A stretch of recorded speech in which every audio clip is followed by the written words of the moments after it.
কালকে ইভিনিং ম্যাচের রেজাল্টের পর আমরা যা বলতে পারি, ওয়ান্ডারফুল ওয়ান্ডারফুল ওয়ান্ডারফুল। সত্যি কুণাল পান্ডিয়া হ্যাটস অফ। আজকে আমি কথা বলতে এসেছি দুটো মেজর রিজন যেটার জন্য মুম্বাই কালকে ম্যাচটা হারে। Two major reasons.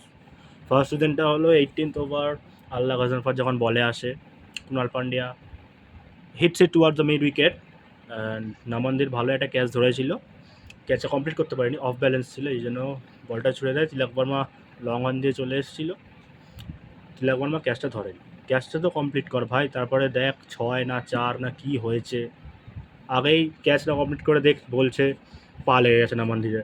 তারপরে যখন আম্পায়ার বাউন্ডারি চেক করে, রিচেক করে, দেখতে পায় যে পা লাগেনি, কিচ্ছু হয়নি। ওই যে কুণাল পান্ডিয়ার চোট ছিল, দৌড়াতে পারছিল না, রানও নেয়নি, ডট বল হয়ে যায়।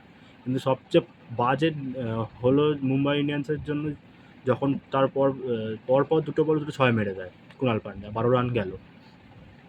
তারপরে সেকেন্ড রিজন হলো রাজ বাবা 28th ওভার ভালো, খুব ভালো বল করেছে, নো বল করুক ওয়াইড বল করুক, খুব ভালো বল করেছে। ওয়াইড ইয়র্কার মারছিল, স্লোয়ার বাউন্সার মেরেছে, ইয়েকে আউটও করেছে, রোমারিও শেপার্ডকে। কিন্তু লাস্ট বল এক বলে 2 রান।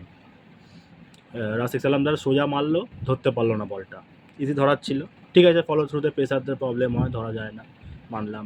লং অন দিয়ে ফিল্ডার বল থ্রো করছে, তুই ভাই আয় তো স্টাম্পসের কাছে রান আউট করার জন্য। ভুবনেশ্বর কুমার কত দূরে ছিল, 2 ফুট দূরে ছিল, ও যদি আসতে রান আউটটা হয়ে যেত, সুপার ওভার হয়ে যেত।